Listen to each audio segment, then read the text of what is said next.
Man, this has been a crazy day. And man, that is just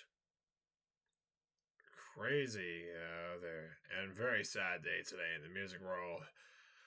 This is Robert Trolling in Paradise.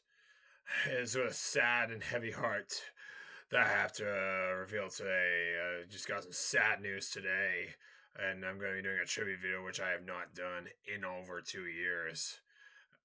It's with a heavy heart that we have to inform you that the legendary Ozzy Osbourne, original vocalist of Black Sabbath, who also had a very successful solo career, has died at the age of 76 after a long battle with Parkinson's disease.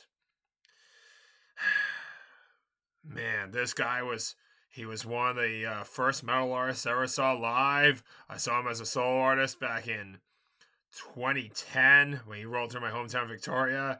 Played a show at Sam Foods Memorial Center, which is not the best place to host a concert, but it was pretty decent.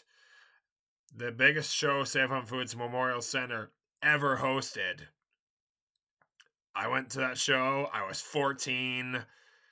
And Halford opened with Rob Halford of Judas Priest on vocals. Halford was incredible. Had Bobby Jarzombek on drums from Fate's Warning, who you may know his brother Ron Jarzombek in the band Watchtower.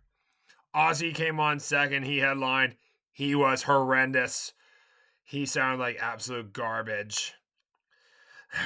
And that was the only time I got to see him. I was going to see him with Black Sabbath, and it got moved.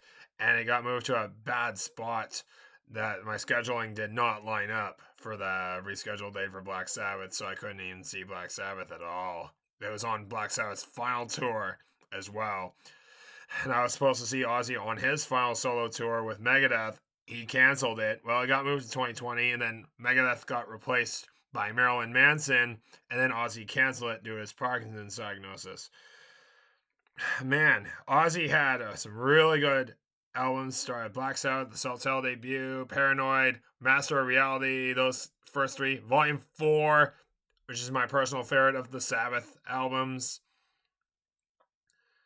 And the solo albums he did, Blizzard of Oz, Diary of a Madman, Bark at the Moon. I was listening to Bark at the Moon on CD earlier in my new CD player, which is in the...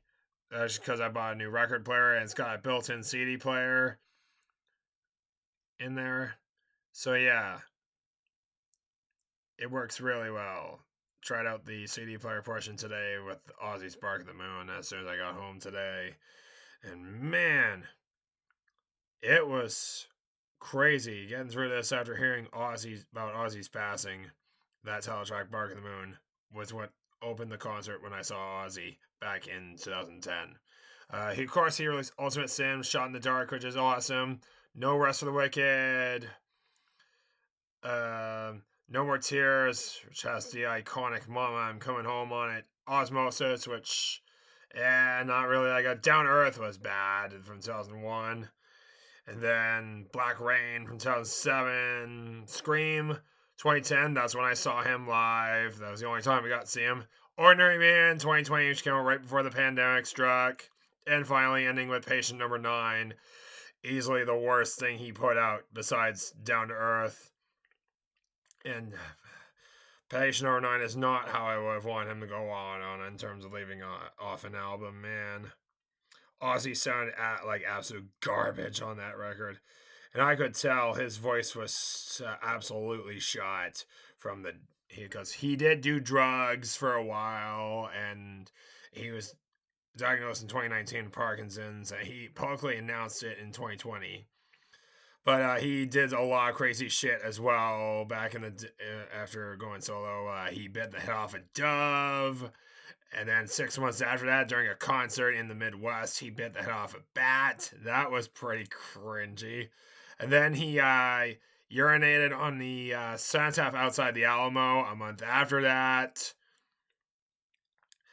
And man, crazy stuff. And yeah, Ozzy's passing was announced this morning by his wife, Sharon. It was announced on social media. Ozzy is survived by his wife Sharon Osbourne, daughters Amy and Kelly Osbourne, and son Jack. So yeah. Anyway, yeah.